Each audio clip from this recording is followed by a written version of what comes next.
Visakha steel ప్లాంట్ను సెయిల్లో విలీనం చేయాలని భాజపా రాష్ట్ర అధ్యక్షుడు దగ్గుపాటి పురంధేశ్వరి నాయకత్వంలో కేంద్ర ఉక్కు సహాయ మంత్రి Srinivasa Varma, Anakapalli MP CM Ramesh, SAIL director Kasiraju ఢిల్లీలో కేంద్ర ఉక్కు శాఖ మంత్రి హెచ్డి కుమారస్వామి దృష్టికి తీసుకువెళ్లడం శుభ పరిణామం అని గాజువాక భాజపా కన్వీనర్ కరణంరెడ్డి నరసింగారావు అన్నారు.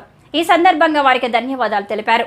ఈ మేరకు కూటమి నేతలతో కలిసి గాజువాక పార్టీ కార్యాలయంలో ఆయన మీడియా సమావేశంలో మాట్లాడారు.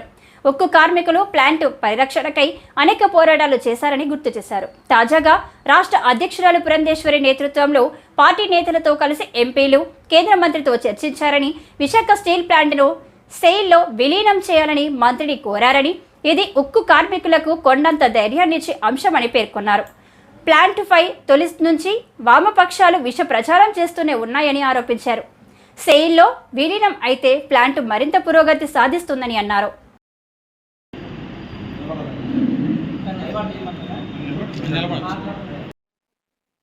ఉక్కు శాఖ కేంద్ర మంత్రివర్గ శ్రీ హెచ్డి కుమారస్వామి గారిని మా బీజేపీ రాష్ట్ర అధ్యక్షురాలు శ్రీమతి దగ్గుబాటి పురంధరేశ్వరి గారి నాయకత్వంలో అనకాపల్లి ఎంపీ గారు శ్రీ సీఎం రమేష్ గారు, నర్సాపురం ఎంపీ గారు మరియు కేంద్ర ఉక్కు సహాయ మంత్రివర్యులు శ్రీ శ్రీనివాస వర్మ గారు అందరూ కలిసి వెళ్ళి మన విశాఖ ఉక్కు కర్మాగారాన్ని సెయిల్లో విలీనం చేయాలని కోరుతూ వినతిపత్రం అందజేయడం జరిగింది.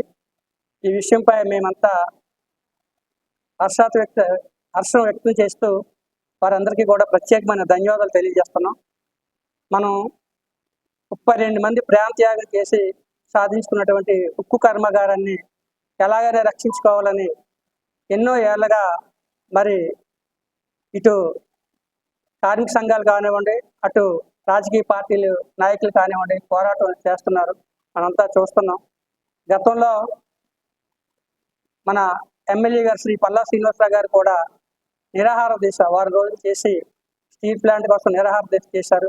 మొన్న ఎన్నికల్లో కూడా ఎన్డీఏ కూటమి మేమంతా ప్రజల్లోకి వెళ్ళినప్పుడు ఒక వాగ్దానం చేయడం జరిగింది. ఎమ్మెల్యే శ్రీ పల్లా శ్రీనివాసరావు గారు క్లియర్గా చెప్పడం జరిగింది. విశాఖ ఉక్కు కర్మాగారాన్ని కాపాడే బాధ్యత మాదని మాట ఇచ్చారు. అటు జనసేన, బీజేపీ, టీడీపీ కూటమి తరపు నుంచి మాట ఇవ్వడం జరిగింది. అందులో భాగంగానే నిన్న మొదటి అడుగు పడిందని మేము భావిస్తున్నాం.